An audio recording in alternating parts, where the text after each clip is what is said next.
And last but not least, may I invite Minister of External Affairs of the Government of India.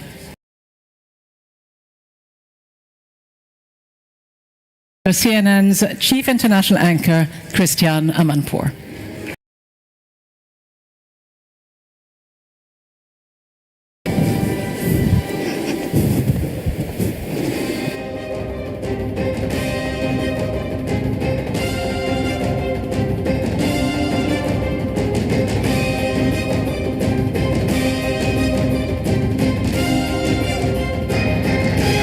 Why don't you sit here in the I have Minister and Foreign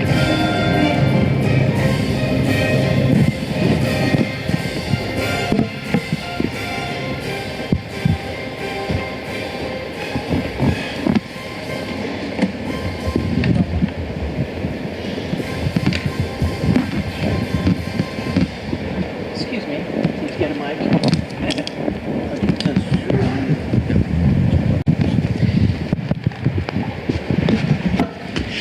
Okay, welcome. It's great to be here.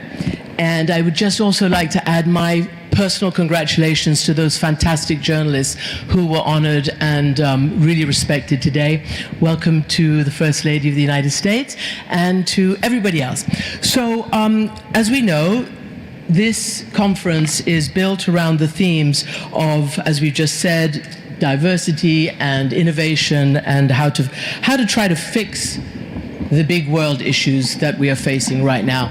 I want to start by asking all of you the breaking news, if you like, because as if there weren't enough wars, destruction, and death happening in this region right now, it appears that we've all been surprised by what's happening in Syria. It appears that apparently no intelligence agency predicted this, and these rebels, whoever they are on their way potentially even to Damascus. We're hearing from the Wall Street Journal that the family of President Bashar Assad has left and has gone to Russia. I don't know, can I just start by asking you, Prime Minister, this is your region, yet another crisis. What do you expect will happen there? Do you think Assad can hang on? First of all, thank you, Christian, for having me in this panel. I would like also to thank and welcome all our guests who participated with us here this year in Doha Forum, and I think we are having this forum this year in a very important and critical period in our region. Of course, from the situation in Gaza and then the expansion of this beyond Gaza. Well, first of all, I think that there are two factors when it comes to what's happening right now in Syria. The first factor was really anticipated because of what's happening in Gaza and what we've been actually trying to warn everyone around the world that this situation in Gaza is going to expand, is going to have its consequences on the entire region, and we have seen this is expanding gradually, whether it's in Lebanon or what's happening with the Red Sea. And so basically I believe that the second factor to this is really ignoring the situation in Gaza while we at that time, in Syria, while we had an opportunity in that time when the war over there has calmed down, yet Assad didn't seize this opportunities to start engaging and restoring his relationship with his people, and we didn't see serious movement, whether it's on the return of the refugees or on reconciling with his own people. Of course, I believe that everyone around the world is very surprised with what's happening in the last few days, and not surprised with the move itself in the same manner as they are surprised how fast they are advancing and how fast they are progressing. This situation might evolve and becoming more and more dangerous, and our worry that this will bring us back to the old cycles of internal violence, the civil war, and this will really threaten the integrity, the territorial integrity of the state of Syria, and honestly is going to damage and destroy what's left if there is no any sense of urgency to start putting a political framework for what's happening over there and trying to address the issue from a political perspective in order to find a sustainable solution there. Let me ask, I see you nodding, Foreign Minister Bart Ide.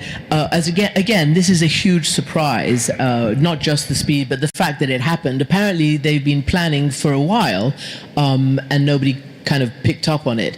Do you think that this is a step towards a failed Syria state? And do you know who this Jawlani, the head of this group, is? What does he represent? First I have to say I'm really happy to be at the Doha Forum and in this panel. And I agree with the Prime Minister. We work closely with Qatar on many of these issues, and we have both been warning that the conflicts in the Middle East would spread.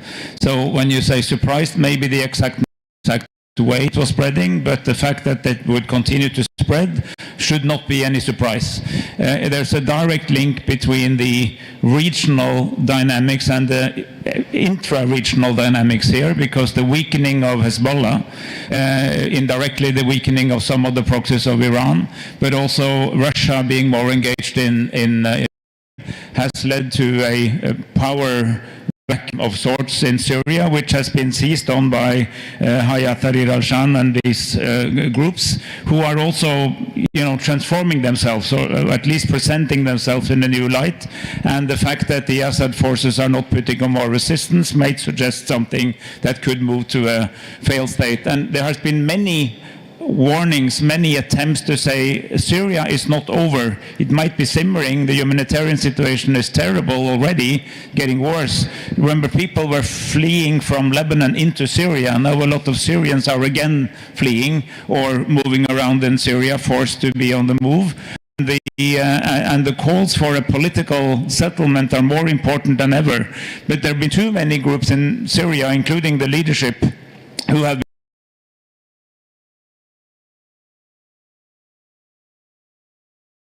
that they're time for really to call for dialogue, for a political settlement, and to try to stop this before it really goes totally down the drain. Mm-hmm. And it just illustrates such an important point. The conflicts in the region are intertwined, but they're also intertwined with conflicts in other regions, because there is not a separate European, Middle Eastern or Asian theater. They are increasingly connected to each other as well. Which is a great way for me to ask you, Foreign Minister Jaishankar, sitting there in India, and this is not necessarily your region, but what's happening here, how does it affect you? What do you see happening in Syria? And more to the point, on the topic of this conference, how does one innovate with dialogue out of, let's just take the Syria situation right now. We can hang the Gaza, Iran off that, but Syria. Well, let me go back to your first question. Is it a surprise? The answer is yes. I would also agree with Sheikh Mohammed in the sense that, the region was in such prolonged ferment that surprises will occur when this goes on for so long. Yes, we are to some distance away, but let me just put that in some perspective. We still have about 500,000 Indians who live in Mediterranean countries. We have a trade of about $80 billion with the Mediterranean. Now that's the Mediterranean. If I'm looking at the Gulf, we have 10 million Indians here and maybe about $180 billion of trade. Now why do I mention that? Because I think what's happening in Syria, what's happening in the larger region, what's happening in Gaza and Lebanon, and the combination of all of this, there is a larger regional instability which is actually growing month on month.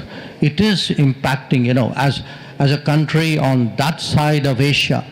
We are feeling the impact of this. I mean, we're feeling it in shipping costs, we're feeling it in trade disruptions, we could see it in radicalization. I mean, so today, instability anywhere actually is a source of concern. There's no region you can say that's far away and it doesn't matter to me anymore. And by the way, this region is not so far away, and our interests are there, as I spelled out. Prime Minister, the Biden administration, who you've been working for, is in its last days. Everybody here, everybody around the world, leaders are waiting to see what a new Trump administration means for the major issues around the world. So for here, you have been sort of the linchpin, Qatar, in the negotiations, certainly historically and currently, regarding Israel and Gaza and hostage release and ceasefire. It's got nowhere, but we understand it's restarted. What can you tell me about the state of a possible ceasefire right now and the impact of a Trump administration on the region?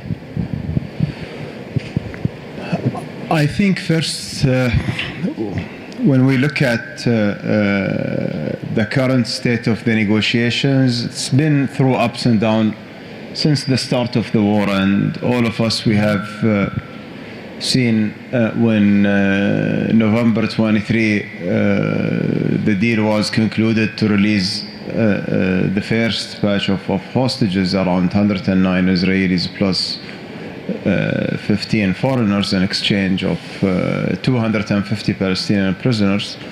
And since that time, we've been back and forth within the same process, within the same framework that we are discussing until today.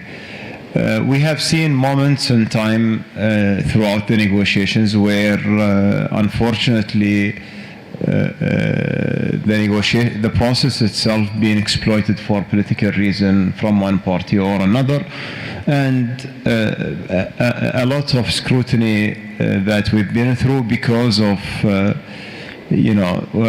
some parties trying to score some political points. Now, especially in the last days of just before the elections in the United States, we have seen that the momentum in the negotiation became very much in declination, and we didn't sense a real willingness to reach a closure for what's happening over there. And that's when, similar to the step that we took back in April, until we see it will go and there is a possibility for a momentum to rebuild. Is there now? We have sensed, yes, actually, we have sensed after the election that the momentum is coming back. And now, when it comes to any differences between the previous administration or President Biden's current administration, the outgoing one and the incoming one, of course, there will be some differences in the themes and the approach that and the way they are approaching things, but we didn't see or recognize any disagreement on the goal itself to end the war, and that basically was very important for us to understand especially after the election, because whether we like it or not, it has an impact on the decisions and what's happening on the ground. And it was the contrary. We have seen a lot of encouragement from the incoming administration in order to achieve a deal even before the president come to the office, and that's actually made us trying to move things back and trying to put it back on track, and we've been engaging in the past couple of weeks. Now, in terms of where we are, Christina, that this matter is affecting a lot, whether it's affecting the people in Gaza and the suffering that they are suffering, or even affecting the families in Israel, the families of the hostages. And unfortunately, given the way it's been managed throughout the year and everything being put out in the public domain, raising the hope for those innocent people has been counterproductive, because every time we got frustrated with the disappointments that we've been through in that. So we are trying as much as possible right now to protect the process in order to make sure that we can achieve a meaningful results. What we hope and what we expect, we hope to get things done as soon as possible. We hope that the willingness of the parties to engage in a good faith continues in the same manner. And if you look at the gaps in the disagreements, they are not something substantial that really affect the agreement. It's all about the main questions. Is there a willingness to end the war? Yes or no? Is there a willingness to have an exchange deal? Yes or no? Those are two very simple questions with very simple answers. If the answers are yes on both questions, then we have a deal. Okay, so from your perspective in Europe, one of the main issues is what will be the political, and I assume from your perspective too, Prime Minister Al-Thani, what is the political decision for Gaza afterwards? As you know, Prime Minister Netanyahu has not laid down any political plan for post-war in Gaza. The allies, Saudi Arabia, the United States, Qatar, everybody says it must be also a Palestinian state and a withdrawal of Israel. Your country is from Gaza. Your country is one of those who's already recognized a Palestinian state. You were behind the Oslo Accords, so you have a really central role. Where do you think this is going politically? That's the essential question, and I want to commend the excellent work of Sheikh Mohammed himself and his deputies and wonderful diplomats in working towards a ceasefire. But we also work together with a group of OIC and Arab League foreign ministers, including the Prime Minister, His Highness Faisal Al-Farhan of Saudi Arabia, Bahrain, Egypt, Jordan, Turkey, others. And we connected that to a broader group of European countries, and we now have established a global alliance for implementing the two-state solution. And what convinced us to join this initiative, which is very much an Arab-owned initiative, but now becoming a much more global initiative, is that we need to think about the immediate, but we also need to think about the long term, because you can't do either one or the other. Without the immediate, you will not get to the long term. Reflecting on the long term, you might not get to the immediate solution. And this comes back to with Gaza afterwards. It must towards a Palestinian state. We need a two-state solution, but not a three-state solution. We want an integrated Palestine, compromising, the West Bank and Gaza, relevant parts of Jerusalem, as was envisaged in the Oslo Accords.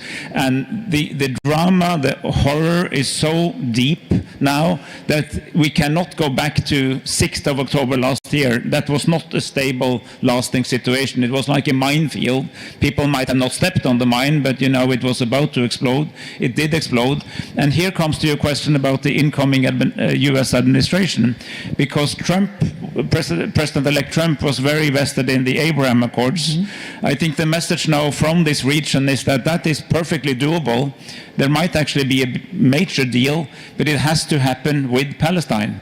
And I think as long, and this is also what the group that Saudi Arabia, Qatar, Norway, the European Union, others are forming now, is a very collective message that this is the time to think big, to think political solution, to think that peace for Israel, peace for Palestine, regional peace is connected. Because all these different conflicts, they are not the same. It's not one conflict, but there is a root conflict that connects to all of them, which is the absence of a solution to the Palestinian question. And that has been the driver of Norway's and my own foreign policy over this last year, to really see that today it cannot be just a Western country or two to come in to fix it. It has to be embedded seriously in this region, and we have to make sure that also Israel becomes a country not only in the region, but of the region connected to its in peace. And that can only happen with a Palestinian state.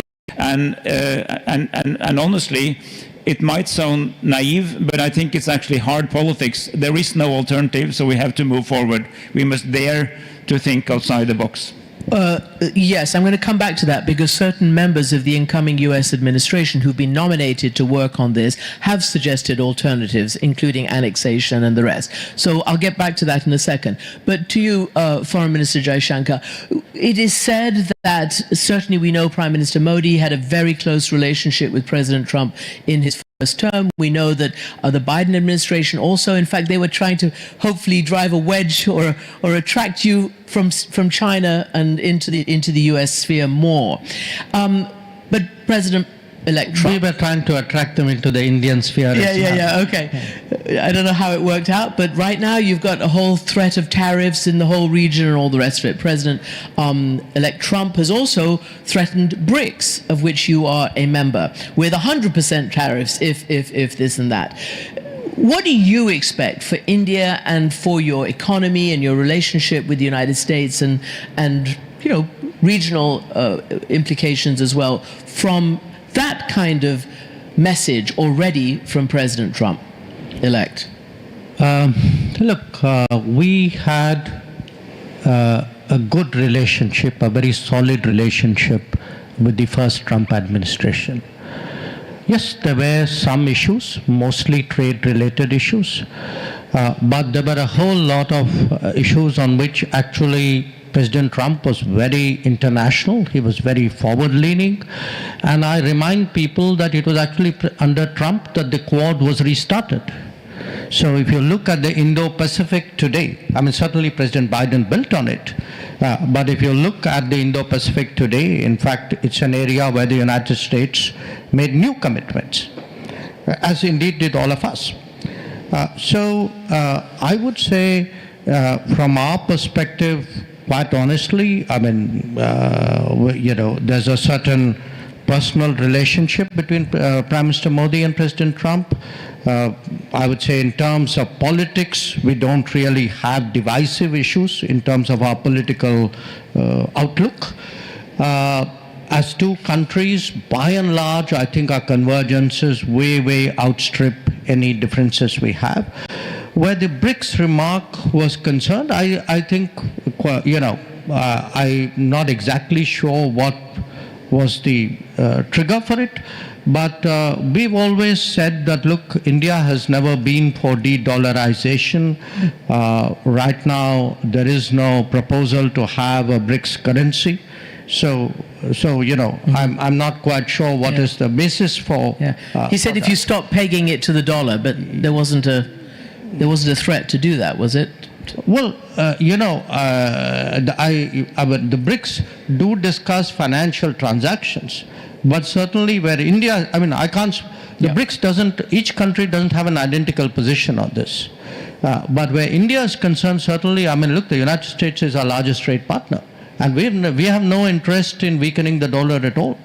But I just want to make one remark on come back to the Middle East. The core issue undoubtedly is Palestine and Israel's relationship. How do they reach a modus vivendi? There's a larger issue side by side, which is the widening of this conflict, which is also a major concern. And, today we have, I don't want to say we normalized it, but the fact is, 2 years ago, the prospect of Israel and Iran actually firing at each other would have been appalling. It's something which we couldn't have even contemplated. And yet it's happened. If you look at what's happening in the Red Sea and the impact for shipping in Asia, it's huge. So I think, there are different challenges, layers of them. But just like the journalists who sat on these chairs before us told us, look, it's a tough world, very difficult, but we journalists have to do our job. Yeah. I think similarly, diplomats of the world have to tell themselves, it's a messy world, it's terrible, there are conflicts, but therefore there's all the more reason for diplomats of the world to step forward. And that era, which we saw in the 60s and 70s, which is either the Security Council managed it, or a few countries, mostly the major powers did it. I think that era is behind us. Yep. I think all of us in different ways need to step forward. So, for example, what Qatar is doing, there are so many conflicts. I mean, we are trying to do something in Ukraine. We see Myanmar as almost a kind of a forgotten conflict, where there's an approach like, let's not invite them and the problem will solve itself. So I think there is a greater case for more vigorous diplomacy, for more innovative diplomacy, for a more participative diplomacy, and I think more countries need to have the boldness to bite that bullet. Let me just ask you, Prime Minister Al-Thani, you just told Time magazine, to Foreign Minister's point, the Middle East is unfortunately dancing on the edge. In terms of your historic role in negotiations, as you know, some powerful Republicans in Washington are threatening to pressure your government to cut ties with Hamas officials. How do you respond to that kind of pressure, and do you think it'll increase? Well, with all the respect, for any other country's politician demands on Qatar on certain policies, not all of them also understand where Qatar stands and what its position. And unfortunately, even some politicians, they have no idea where Qatar is located. I'm sorry, I'm not trying to offend anybody, but it's because it is the reality, when it comes, for example, when, talking about Iran, or talking about our relation, or the office, when Taliban office opened here, or when Hamas office opened here in Doha. It's basically this, this kind of fabric, it's the fabric of our region that we are living in. Most of the challenges that we are living in today, it's happening between state actor and non-state actors. Yep. And those non-state actors becoming like a major player, a major factor in the instability of that region. So who's going to engage with them? Do we have, if we would reflect just on 30, 40 years ago in that region, any of the conflicts that happened in the region being resolved in the battlefield and end them? Any of those situations being de-escalated or contained without having these lines of communication? All of them. Now, the question here is not Qatar is talking to everyone and trying to engage with everyone. Who will be the alternative?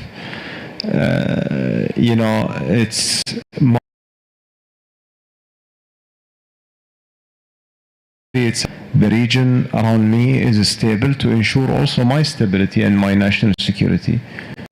And in order to ensure this stability, I need to engage with every party. I need to get the conflict to be resolved in a peaceful manner, and I need to ensure a better prospects for the region. And as I just mentioned in an interview with Yelda a couple of days ago, that if we are doing something wrong, let them identify what we've been doing wrong, because we've been doing everything with full transparency. When we have contacts or offices here, this wasn't done in the dark and it just popped up in one day. It was a result of discussions, negotiations, agreements.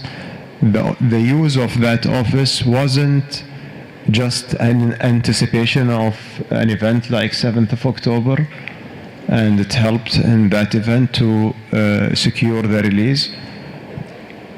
It brokered a lot of ceasefires before. It prevented a lot of wars from happening and erupting. It stabilized the situation.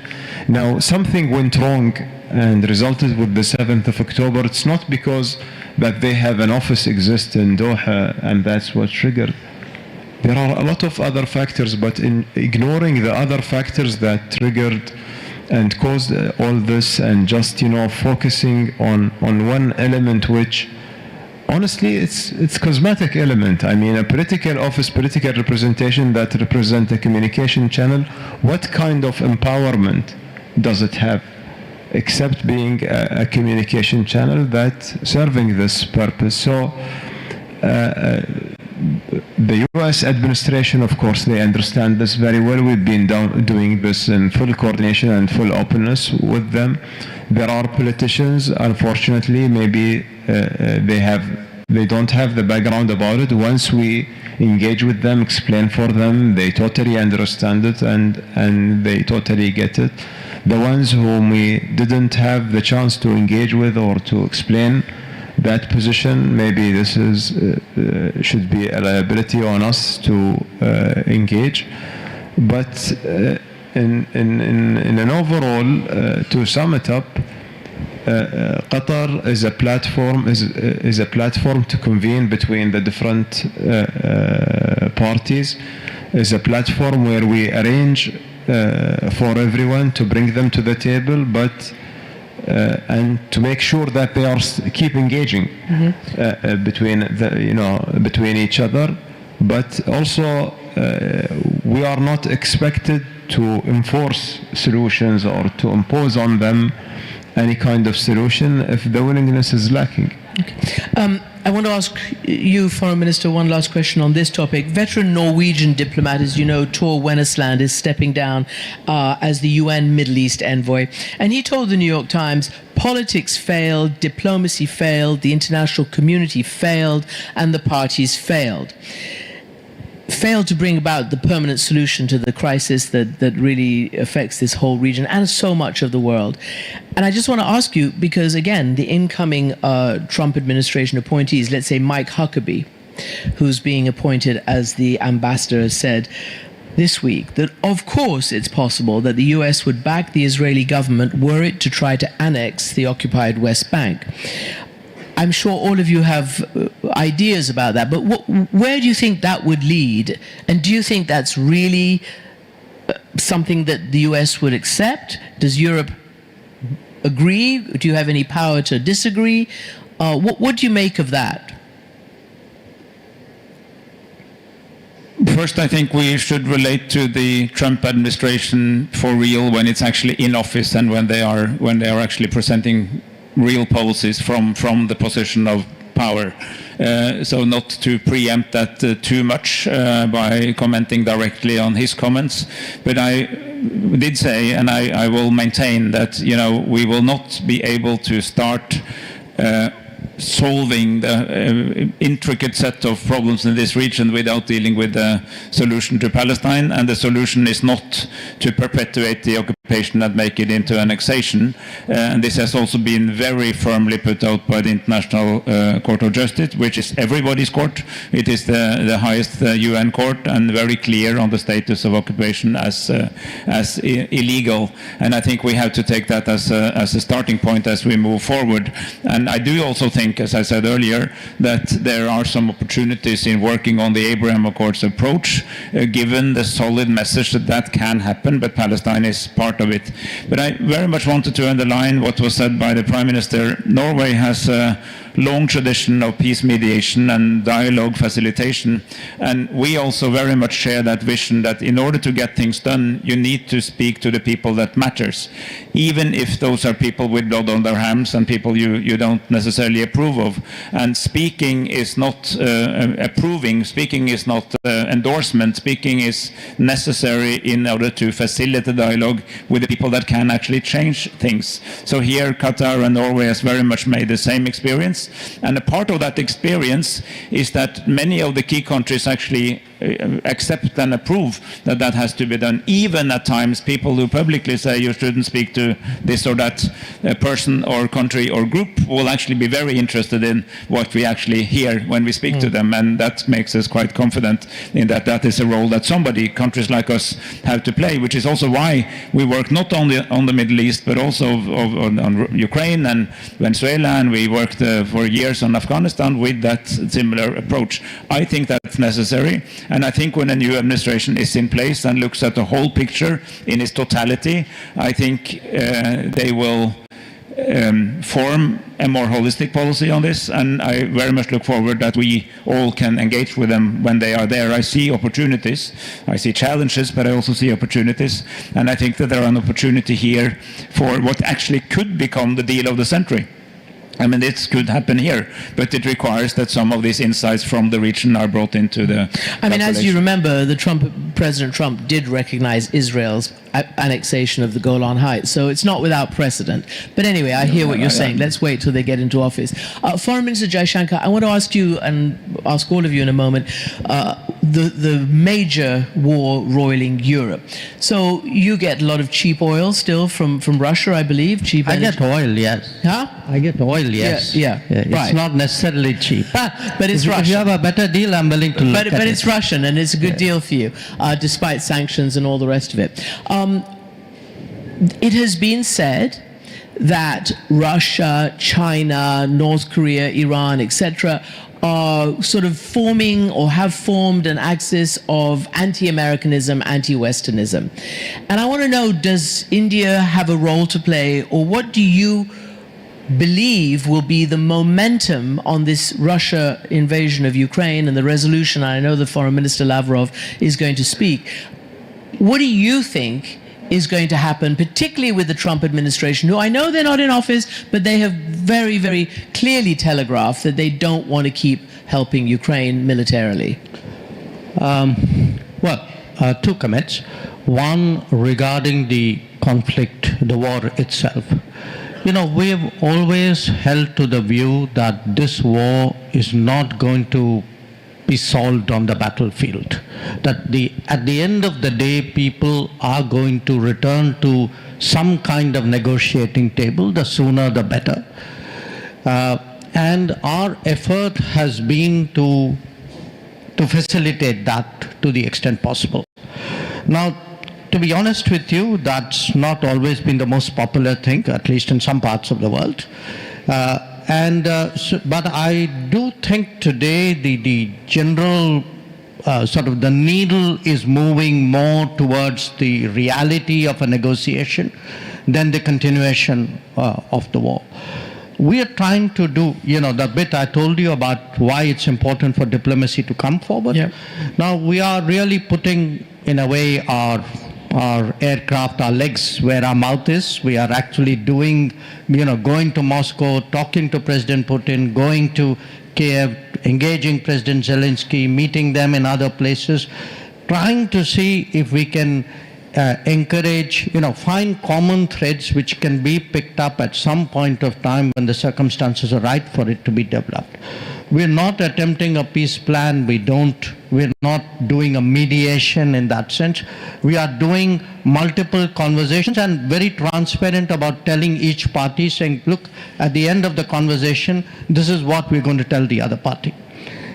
We think that's, at this point of time, the most useful country diplomatically. We also believe in this, that we articulate the sentiments and the interests of the global south, 125 other countries who have found their fuel costs, their food costs, their inflation, their fertilizer costs impacted by this war. So there is a constituency out there which says, please do this, please, you know, carry on with this. And quite honestly, in the last few weeks and months, I've even seen this sentiment expressed by European leaders, major European leaders, who are actually telling us, please keep engaging Russia and engaging Ukraine. We welcome that. So we do think that things are moving somewhere in that direction. Your second point about, you know, is there such an axis? Look, perhaps in your world it sounds very effective and dramatic to sort of make this sort of sweeping assertion. I didn't make it up. Yeah, they did. No, but in my world, that's not the reality. You know, every country has its interests. They agree some, they disagree some, they work some. Sometimes the same countries work in different combinations in different issues. The reality is much more complicated, much more granular. And I caution people, saying don't go for this very sweeping generalities, because they become self-fulfilling if you actually accept them. I don't accept that. I do think each one of these is a nation with some history, with some certain self-regard, and each one of them is in it for themselves. Yeah. Yes, I was coming to you on this because I think there'll be a lot more pressure from the Trump administration on Europe to take charge of their own security more. And the idea of giving weapons to Ukraine was, okay, maybe they thought they could help them win, but they never gave enough to help them win, but apparently not even enough to put them in a sort of co-equal place at the bargaining table. So how do you see an end to this diplomatically? Well, actually, I think many were late, but we're giving much more now. We're also loosening restrictions for using advanced missiles into Russian territory, for instance, and several European countries, including my own, have over the last weeks actually stepped up quite a bit, both the quantity and quality of the contributions, because, of course, at the end of the day, somebody have to talk, but it has to be a just peace, not just peace. It has to be something that can create a post-war order in Europe, post-Ukraine war order, which we can all live with, and which does not reinforce that you can change borders by military means and that you can try to undermine other governments. And remember, there are some principles out there, and they are being violated big time. And when the Second World War ended, we got the UN Charter, we got some key principles of relations between states, one of them being the number one rule is, thou shalt not invade and occupy other countries, whereas self-defense is legal. We also created rules for how war should be fought, the Geneva Conventions, international humanitarian law, and the Human Rights Charter. And when I criticize Russia, it's not because I happen to side with Ukraine, it's because they broke the fundamental principle in relations between states, and that shall not happen. And when I criticize Israel in Gaza, massively overstepping the rules of warfare, meaning the distinction and proportionality principle in international law. And sometimes we actually have to take a principled approach. And the problem now is that we have one part of the world who is highlighting correctly Russia's violations of Ukraine's sovereignty, but being wobbly on Gaza. And then you have another part of the world who are correctly criticizing Israel in Gaza, but rather wobbly on the principles that have been violated in Ukraine. And I proudly say that I stand up for the principles in both cases. And I think we are much better off, particularly countries who are not the biggest ones on the planet, if we try to believe in the principles we agreed. And if we don't like them, we should change them collectively, not just keep ignoring them, because the outcome of that collective ignorance of the principles when they are not so favorable to your own friends and possessions is that in the end there will be no principles left, and we will all live in a much more dangerous world. So I think really I will demand behavior of Russia in Ukraine, and I will demand compliance with international humanitarian law in Gaza.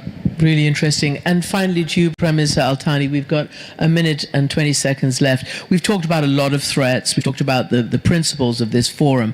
How does one innovate and dialogue one's way out of, for instance, climate? We haven't talked about that, and I think that's a huge issue here. Well, I'm sorry, I didn't. Climate. We haven't talked about climate. What is another big threat that you're, that's on your plate right now?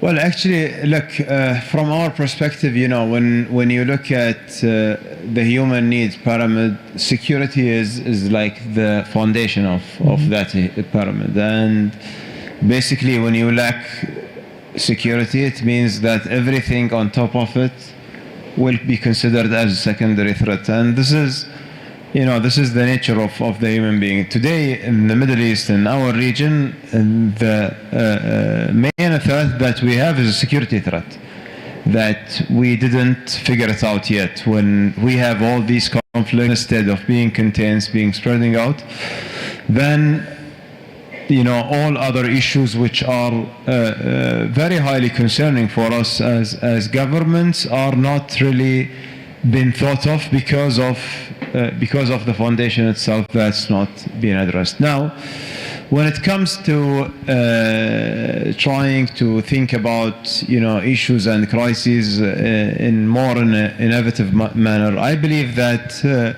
the approach that we are trying to take here as a state of Qatar is really when we look at any issue or any crisis around us from a security perspective, we are trying to break down this crisis and trying to isolate at least, different verticals from each other and trying to address whatever we see as a quick win and then build on it from there. That will help in building momentum. This is basically the approach that we are trying to adopt. But when it comes to other issues like collaborative approach on climate, on food security, on issues that are required for our people and for our people prosperity, we believe that regional platforms now becoming more and more effective, more and more relevant to these kind of dialogues. And for example, in our case here in the region, the GCC platform represented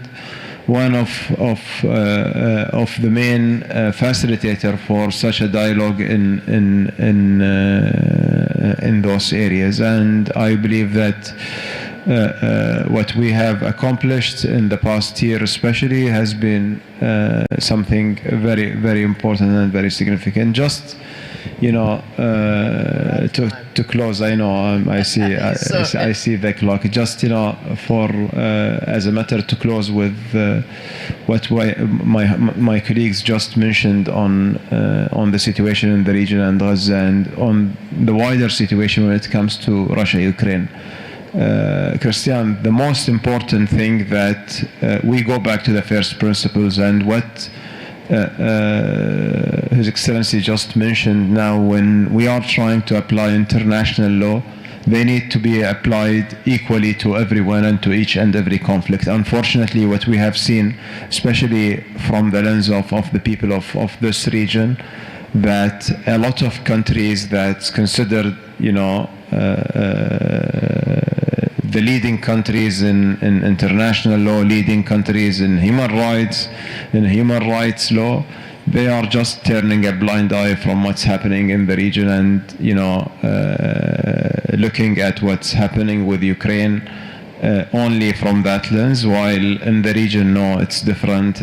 We have other reasons. There are historical dimensions to this. Yes, we know there are historical dimensions to this, but these historical dimensions can never give the license to kill innocent people like this. Thank you. Prime Ministers, Foreign Ministers, thank you so much indeed. Really interesting.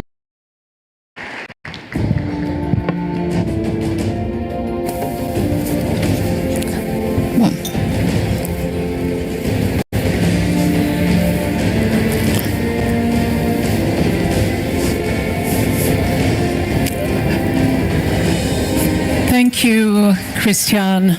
Thank you to all your distinguished panelists for this wonderful opening session. A breath of fresh air to have such